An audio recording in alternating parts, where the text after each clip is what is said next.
नमस्कार, आप सभी का स्वागत है। मेरा नाम आनंद है।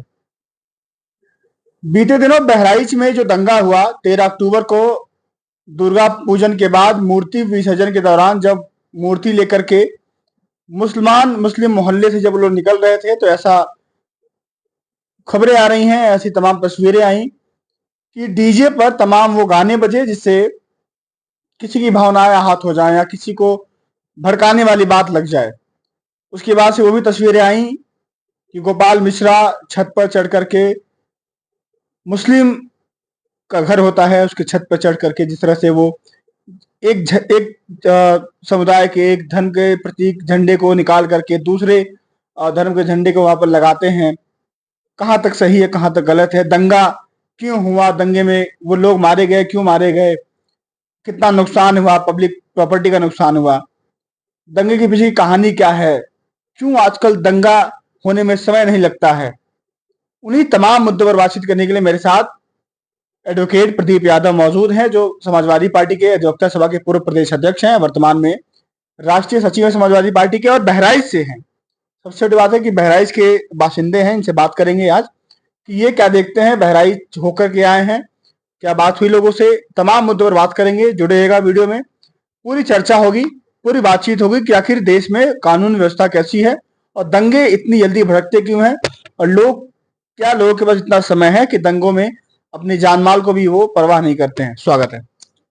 बहुत बहुत धन्यवाद, स्वागत है आपका। बहराइच में जो भी हुआ, इंसानियत को तो पहले शर्मसार करती है तमाम घटनाएं ऐसी, लेकिन ऐसा क्या हो गया, ऐसा क्यों हो रहा है कि दंगा भड़कने में अब समय नहीं लगता है, दंगा आम हो गया है?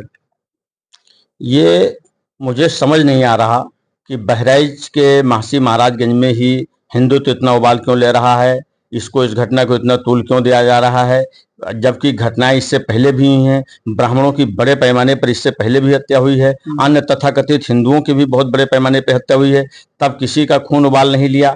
इस मामले में जैसे इसकी पूरी सुनियोजित तरीके से इसकी तैयारी करके रणनीति करा करके घटना कराई गई है, और मुझे तो उपचुनाव की तैयारी भी लग रही है ये, कि कोई मुद्दा नहीं था। भाजपा हर मुद्दे पे फेल है, विकास के मुद्दे पे, सभी मुद्दों पे भाजपा के पास कोई मुद्दा नहीं है।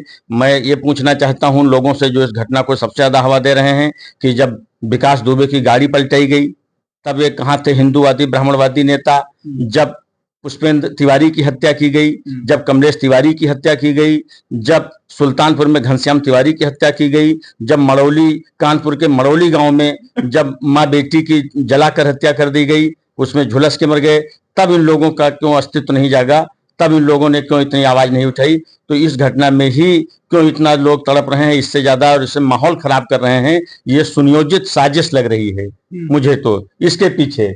और कुल मिलाकर की मैं ये कहना चाहता हूं कि 2024 से पहले कम से कम 500 ब्राह्मणों की हत्या की जा चुकी है, लेकिन तब कहीं कोई माहौल नहीं भड़का। और इस मामले में ही सबसे ज्यादा मुझे ऐसा प्रतीत हो रहा है कि ये ब्राह्मण वर्सेस मुसलमान का मामला है। इससे पहले जब ब्राह्मण के अन्य जात के हत्यारे होते थे तो उसमें इतना तूल नहीं दिया जा सकता था। लगता है कि सरकार बिल्कुल तुष्टिकरण की नीति पे उतारू है। आप गोपाल मिश्रा मारे गए हैं तो आप उस हत्या को बचाव कर रहे हैं क्या? नहीं, मैं ये कहता हूं कि जो भी हत्या किसी की हुई, कोई दोषी हो निर्दोष हो, हत्या तो किसी हालत में किसी की नहीं होनी चाहिए। लेकिन जो इस घटना में घटा वो एक परिस्थितियां थी, परिस्थितियां रही होंगी, मैं ये नहीं कहता। मैं तो मुझे उस घटना का बहुत दुख है, उनकी जान जाने का बहुत दुख है। लेकिन जिन परिस्थितियों में गोली चलाने वाले से ज्यादा इस मामले में प्रशासन और शासन का दोष है कि उन्होंने क्यों नहीं कर गया। मुख्यमंत्री जी का एक वीडियो बहुत तेजी से, बहुत लंबे समय से वायरल हो रहा है, जिसमें उन्होंने स्वयं कहा है कि अगर कोई आपको मारता है, प्रशासन आपकी मदद नहीं करता है और आपको कोई सहायता प्रशासन कानून से नहीं मिलती है, तो कानून आपको इस बात की इजाजत देता है कि आप प्रतिकार कर सकते हैं और आत्मरक्षा के प्रयोग में आप कुछ भी कर सकते हैं। कानून आपको आत्मरक्षा की इजाजत देता है। तो उसके मद्देनजर अगर देखा जाए तो क्या घटना घटी होगी, क्या परिस्थितियां रही होंगी उस समय, क्या मजबूरियां रही होंगी उस परिवार के सामने जिसने गोली चलाई। भी हो सकता है जो परिस्थितिजन साक्ष्य बता रहे हैं उससे तो ये लग रहा है कि अगर वो मुस्लिम परिवार अपने बचाव में गोली न चलाता तो इतनी बड़ी भीड़ इकट्ठा होकर जब एक आदमी घुसा था, ऐसे बहुत सारे लोग घुस सकते थे और उस मुस्लिम परिवार का पूरा परिवार नष्ट होता था, पूरा परिवार की जान जा सकती, पूरा परिवार मारा जा सकता था। तो मुख्यमंत्री जी के बताए कथनानुसार और उसने वीडियो उसको भी तक पहुंची होगी, उसको रहा होगा कि हमें भी संरक्षण प्राप्त है और हमें भी आत्मरक्षा का प्रयोग करने का अधिकार है। मुख्यमंत्री जी ने कभी यह बताया नहीं कि वो जो है ये मुसलमानों को आत्मरक्षा का अधिकार नहीं है। अगर ये बताए होते तो शायद वो अपना जान दे देता, वो आत्मरक्षा का प्रयोग न करता।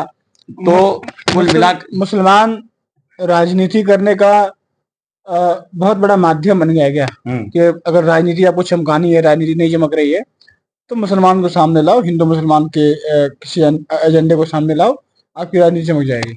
बिल्कुल यही इस घटना से तो बिल्कुल साफ साफ यही प्रतीत होता है कि पहले पर्याप्त सुरक्षा के इंतजाम नहीं किए गए, सुरक्षा बल पर्याप्त रूप से तैनात नहीं किया गया। इसको जो वहां पुलिस थी उसकी अक्षमता के कारण, कम संख्या में थी पुलिस, शायद उसको रहा होगा कि हम कंट्रोल नहीं कर पाएंगे। तो कुल मिलाकर के कि प्रशासन शासन की लापरवाही या शासन की साजिश कही जाए, इसमें दंगा कराने की नियत रही हो, इसलिए वहां पे पर्याप्त सुरक्षा बल नहीं की। इससे पहले समाजवादी पार्टी की सरकार थी, जब माननीय अखिलेश यादव मुख्यमंत्री थे, उस समय मैं जानता हूं कि मेरे जनपद का मामला है, पूरी ट्रक की पीएससी सीआरपीएफ पर्याप्त सुरक्षा बल लगाए जाते थे। कभी इस तरह की कोई घटना कभी हुई नहीं। और इस घटना में इससे पहले भी तमाम घटनाएं होती रहती हैं, लेकिन योगी जी तो कहते हैं कि दंगा मुक्त प्रदेश है ये, दंगाइयों की खैर नहीं। आप लोग तो मीडिया के लोग हैं, पूरा प्रदेश देख रहे हैं, कहां कहां क्या क्या होता है। इस घटना से इससे ताजा उदाहरण है। इससे पहले न जाने कितनी हत्याएं हुई हैं, कितने लोगों की हत्याएं हुई हैं। तो अब इस तरह से जो है आप क्या कहेंगे इस घटना को, इससे तो सुनियोजित साजिश सरकार की लग रही है। और इससे ज्यादा हद तो तब हो गई जब इस घटना के बाद पुलिस के सारे आला अधिकारी सब लोग मौजूद थे, मंडल के सारे आला अधिकारी पहुंच गए, पुलिस के प्रदेश के आला अधिकारी पहुंच गए, एडीजी कानून व्यवस्था पहुंच गए, सब लोग पहुंच गए। उसके बावजूद वहां पे जो अराजक तत्व थे, जो धार्मिक उन्माद फैलाने वाले तत्व थे, ये पूरी तरह से सक्रिय रहे। मुसलमानों के, उन मुसलमानों को जो निर्दोष मुसलमान हैं, जिनका उस घटना से कोई दूर दूर तक लेना देना नहीं है, उनके घर जलाए गए, उनके धार्मिक स्थल को तोड़ा गया, उनके बच्चों को मारा पीटा गया, उनको मारा पीटा गया, उनकी संपत्तियां, उनकी गाड़ियां जलाई गई, नष्ट किया गया, उनकी दुकानें जलाई गई, उनके मकान जलाए गए, उन पे कितना क्या।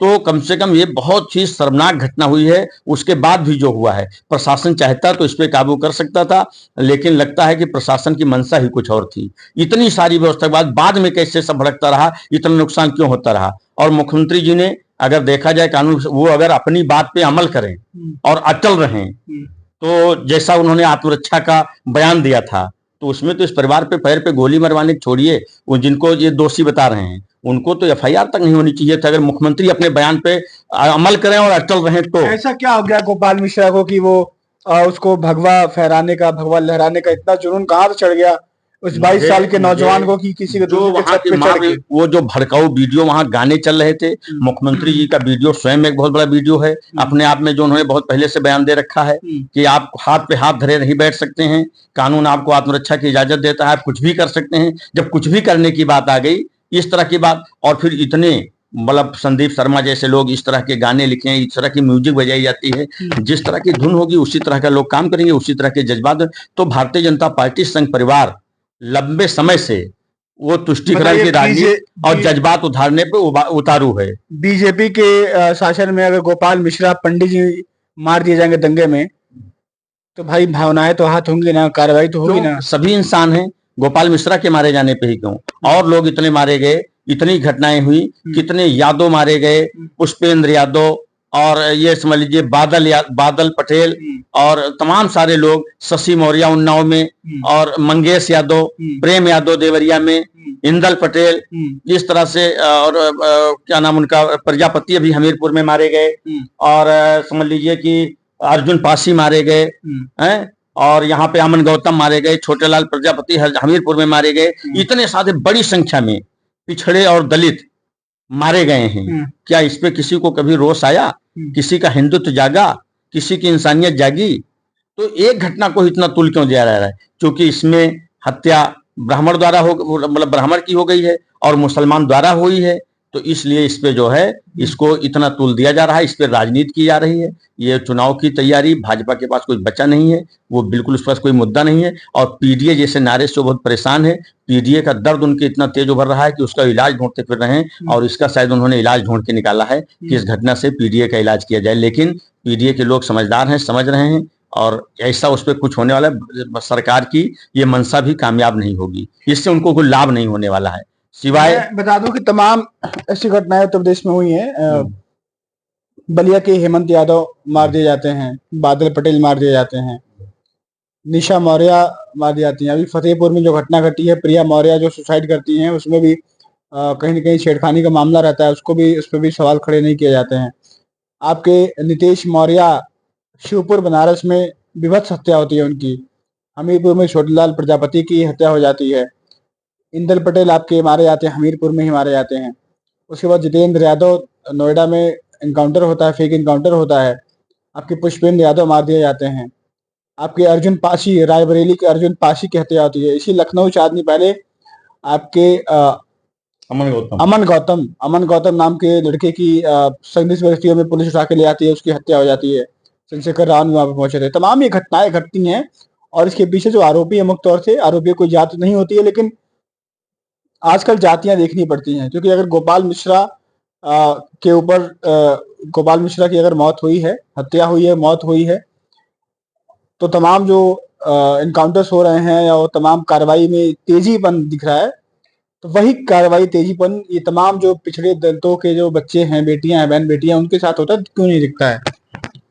आप ये तो आपने बताया ही, आप बहराइच जाकर एक बार वहां का नजारा देखिए, किस तरह लोग बिलख रहे हैं, अपने बच्चों को लेकर लोग रो रहे हैं, तड़प रहे हैं। उनका दर्द जिनका घटना से कोई दूर दूर तक लेना नहीं है। ऐसे तो ये भाजपा आरएसएस के लोग, चाहे ब्राह्मण हो क्षत्रिय हो, सभी मुसलमानों से व्यक्तिगत जीवन में, लेन देन में, बिजनेस में, व्यापार में बहुत अच्छा संबंध रखते हैं और उनसे तमाम काम भी लेते हैं, उनकी अच्छाइयां भी बताते हैं, उनके साथ हर तरह का संबंध रखते हैं।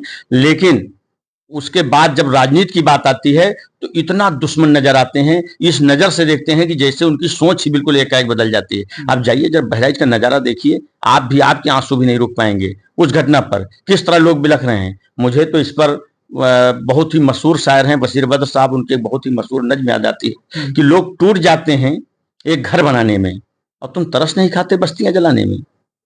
ये सरकार की बिल्कुल सुनियोजित मतलब जो है और राजनीति है, और मुसलमान के साथ जो खास करके इसलिए कि यह घटना मुसलमान से संबंधित है, इसलिए इसको इतना तुल दे रहा है। और ये देश की दूसरी सबसे बड़ी आबादी मुस्लिम के साथ जो ये सौतेला व्यवहार और बर्ताव किया जा रहा है, ये देश के स्वास्थ्य के लिए ठीक नहीं है। और इस पर भी एक मशहूर शायर मुनव्वर राना साहब की एक बहुत ही मशहूर नज्म है कि उसको भी आप सुन लीजिए कि एक आंसू ही हुकूमत के लिए खतरा है, तुमने अभी देखा नहीं आंखों का समंदर होना। तो ये जब जो ये तड़प रहे हैं लोग, इनकी जब हाय लगेगी तो ये सरकार हमेशा हमेशा के लिए नेस्तनाबूद हो जाएगी, कभी दोबारा इनके मंसूबे कामयाब नहीं होंगे। और इस सरकार ने अगर चाहा होता तो इस न तो मतलब जो है विकास गोपाल मिश्रा की हत्या हुई होती और न ही इतना बड़ा दंगा हुआ होता। ये बिल्कुल सुनियोजित राजनीति के तहत और राजनीति की जा रही है इस पर अभी भी। और मैं तो मुख्यमंत्री जी से मांग करता हूं कि अगर वो अपने बयान पर अपने अटल हैं, कायम हैं, अमल कर रहे हैं, तो इस घटना को बिल्कुल इसको आत्मरक्षा के श्रेणी में लाएं और वरना खुलकर बताएं कि संविधान के तहत, भारतीय कानून के तहत मुसलमानों को आत्मरक्षा का अधिकार नहीं है, आत्मरक्षा का अधिकार केवल हिंदुओं के लिए है। ये उनके ही बयान है, स्पष्ट रूप से उन्होंने बोला। हिंदू कौन होते हैं? हिंदू का थोड़ा बताइए, हिंदू पे बड़ा कौन है हिंदू? समझ नहीं आया। हिंदू जो है कोई धर्म नहीं है, ये हम नहीं कह रहे हैं। ये हमारे एक बहुत बड़े संसद में एक सांसद रहे स्वर्गीय रामविलास पासवान जी, वो एक बार सदन में लोकसभा की स्पीच उनकी मैं सुन रहा था, उन्होंने बहुत कहा कि मैंने वेद, पुराण, उपनिषद, रामायण, गीता, महाभारत सबका बहुत गहन अध्ययन किया है, कहीं हिंदू शब्द दिखा ही नहीं, कहीं हिंदू शब्द। उन्होंने पूरा दावा किया था कि अगर हिंदू शब्द कोई साबित कर दे इन सब कहीं पे तो मैं कुछ भी हारने को तैयार हूं। हिंदू शब्द एक राजनीति के लिए प्रयोग किया जाने वाला एक शब्द है और ये दो जगह खास पे प्रयोग किया जाता है। एक जब ब्राह्मण पर खतरा होता है तब, और एक जब राजनीति की जरूरत पड़ती है 2-3 महीने के लिए, ये लोग ब्राह्मण खुद भी हिंदू बन जाते हैं और पूरे समाज को, पिछड़े दलित को भी चुनाव के समय ये प्रयोग किया जाने वाला एक शब्द है, मात्र है, और इसका कहीं कोई अस्तित्व नहीं है, न कहीं एक मिला है, न कुछ है। तो इसमें जज्बात भड़काए जाते हैं। जब इतने पिछड़े, बैकवर्ड, दलित ये सब मारे गए तब किसी ने नहीं, तब लोग हंस रहे थे। अब उम्मीद कर रहे हैं कि सब लोग आवें और खड़े हों और दंगा भड़काया जाए। तो अब बहुत ही पीढ़ी के लोग आखिरी भी सवाल समझ आपसे, में जज्बातों में नहीं आने वाले हैं, जज्बात नहीं भड़काने वाले हैं। और अब अधिकांश हिंदू जो तथाकथित हिंदू है वो समझ चुका है कि हमारा कहाँ कहाँ प्रयोग किया जा रहा है। समझदारी जितनी तेजी के साथ डेवलप होती जाएगी लोगों में, और जितना मानसिक स्तर लोगों का बढ़ता जाएगा, उठता जाएगा, उतना ही इनके मंसूबे फेल होते जाएंगे। आखिरी सवाल है आपसे, क्या बहराइच में फिर से अमन शांति का माहौल कायम हो पाएगा? लगता है कि हिंदू मुस्लिम भाईचारा वो जन्म लेगी, वो फिर से पनपेगी? बिल्कुल है। ये मोहब्बत की धरती है, यहाँ मोहब्बत का बीज ही पनप सकता है। नफरत का बीज यहाँ की धरती उगल देती है। ये कुछ क्षण के लिए है। जो अमन पसंद लोग हैं वो सारी तरह से मुसलमान की तरह से उसके बाद कोई रिवोल्ट नहीं किया गया, कोई बात नहीं, लोग सहन कर रहे हैं, सारी चीजें हो रही हैं और पूरा प्रयास हो रहा है। लेकिन कुछ जो धार्मिक उन्माद फैलाने पे उतारू लोग हैं उन्हीं द्वारा इसको पूरी तरह से हवा दी जा रही है। लेकिन एक पक्ष जो है वो बिल्कुल शांति बनाए हुए है। वो क्षणिक घटना हुई, किन परिस्थितियों में हुई, क्या स्थिति रही होगी, इसका तो वही। और मुझे तो इस पे भी राजनीति लग रही है। अभी तो जब तक वो परिवार खुल के एक्सेप्ट नहीं कर लेता स्वस्थ स्थिति में, मतलब कहीं ऐसे माहौल में कि जहां उस पर कोई दबाव ना हो पूरी तरह से कि हाँ हमारे द्वारा ही इन परिस्थितियों में गोली चलाई गई है, तभी हमें, जब सरकार की इतनी बड़ी साजिश है, वहां सुरक्षा का इंतजाम नहीं था, तो हो सकता है रचना जी हो, गोली किसी ने मारा हो, नाम किसी का आ रहा हो, किसी का प्रयोग किया गया हो, कुछ किया गया हो। अभी ये कह पाना, जब तक ये जांच का विषय है, इसमें किसी माननीय उच्च न्यायालय और माननीय उच्चतम न्यायालय के किसी रिटायर्ड अथवा पदेन जज से इसकी जांच कराई जानी चाहिए, निष्पक्ष जांच होनी चाहिए, तभी ये मामला आता है। और इसमें पता करना चाहिए कि आत्मरक्षा का मामला बनता है, क्या स्थिति होती है, क्या परिस्थिति होती है। बिना परिस्थिति का आकलन किए कुछ नहीं। लेकिन जो अभी तक सरकमस्टांस से जो परिस्थितिजन साक्ष्य बता रहे हैं, जिस तरह की भीड़ थी, जिस तरह की गाने बज रहे थे, जिस तरह उन्माद ने उस व्यक्ति को, हमको लग रहा है कि उत्साहित किया होगा, उस भीड़ में से बहुत सारे लोगों ने, उन गानों ने, उन म्यूजिक ने और उस तरह के जो है माहौल ने उसको उत्प्रेरित किया होगा यह करने के लिए। तो निश्चित ही अगर ये सब चीजें वहां पर्याप्त सुरक्षा के इंतजाम होते तो इस घटना को, उसकी जान भी बचा जा सकती, पूरे माहौल को बचा जा सकता था। लेकिन सरकार की मंशा बिल्कुल साफ नहीं लग रही है। मैं इस उत्तर प्रदेश सरकार से मांग करता हूं और मुख्यमंत्री जी से मांग करता हूं कि चूंकि आप अगर इंसाफ पसंद हैं, आप सबके मुख्यमंत्री हैं, पूरे प्रदेश के मुख्यमंत्री हैं, तो आप उन मुस्लिम परिवारों का जिनका बहुत बड़ा नुकसान हुआ है उन्हें भी मुआवजा भिजवाइए। आप अपनी तरफ से शांति का पैगाम, केवल ऐसा नहीं होगा, शांति तभी आएगी जब शासन सत्ता भी इसमें लगे, सबके साथ समव्यवहार हो। उन्हें भी इसमें मुआवजा भिजवाइए, उनकी जो संपत्ति का नुकसान हुआ है उसकी जांच कराइए, और ऐसे अराजक तत्वों और धार्मिक उन्माद फैलाने वाले तत्वों के खिलाफ सख्त से सख्त कार्रवाई हो। और नहीं तो इस प्रदेश का माहौल बिगाड़ने की पूरी कोशिश की जाएगी। तो फिर कैसे लोग सहन करते, कितना सहन करेंगे, सहन कर रहे हैं लेकिन लगातार उकसाया जा रहा है। मैं कोई ऐसी घटना अभी तक उसके बाद से मुसलमान की तरफ से या किसी तरफ से कहीं नहीं आई है कि कहीं कोई इसका कोई रिवोल्ट किया हो या कुछ ऐसा किया हो। शांति तो इसलिए इसमें चाहिए कि सरकार भी साथ दे, और जब सम व्यवहार करेंगे, जारी जो चीजें हो गई, आगे से अभी से भी इसको संभाला जा सकता है। लेकिन इसमें सरकार को सबसे अच्छा कदम उठाना चाहिए कि उसमें आकर के सबसे पहले बराबर जो जो चोटिल हुए हैं सब पे बराबर मरहम लगाना चाहिए, एक पक्षपात कोण की दृष्टि से नहीं देखना चाहिए। ठीक है, मेरे साथ प्रदीप यादव जी से इनसे बातचीत हुई। बहराइच में जो भी हुआ वो इंसानियत के लिए सर्वसार है। बहराइच में अब देखना होगा कि कब वो दिन आएंगे जब अमन शांति वो भाईचारा, हिंदू मुस्लिम एकता का पैगाम फिर से लहराएगा। वहां पर लोग आपस में गले मिलेंगे और तमाम जो त्योहार हैं वो एक साथ मिल करके कब लोग मनाएंगे वो देखने वाली बात होगी। फिलहाल तो वहां पर जो हालात है वो हालात बहुत ही दयनीय हैं, क्योंकि दंगे के बाद जो पब्लिक प्रॉपर्टी का नुकसान हुआ है, आम आवाम का जो, जिसका उस दंगों से कोई वास्ता नहीं था, उन लोगों का भी जो नुकसान हुआ है, वो तस्वीरें बहुत ही दयनीय हैं। बातचीत हुई इनसे और आगे भी इस मुद्दे बातचीत होती रहेगी। आप लोग क्या सोचते हैं कि दंगा क्यों भड़कता है? दंगे में आदमी इतना उत्साहित क्यों हो जाता है? और दंगा जो है, क्या दंगे से किसी का फायदा होता है? और तमाम जो बड़े बड़े नेता हैं जो हिंदू बचाने के लिए ठेकेदार बने हुए हैं, अपने बेटों को, अपने रिश्तेदारों को कहाँ पढ़ाते लिखाते हैं, कहाँ रखते हैं? और आम दंगे में, जो दंगा होता है उसमें आम पब्लिक मारी जाती है। आप लोग सोचिए, समझिए, और जहां भी ऐसा लगे कि दंगा भड़कने वाला है या ऐसा भीड़ भाड़ माहौल है, हम जाने से बचिए, अपने बच्चों को भी बचाइए, क्योंकि माहौल बहुत खराब हो चुका है। फिलहाल के लिए नमस्कार।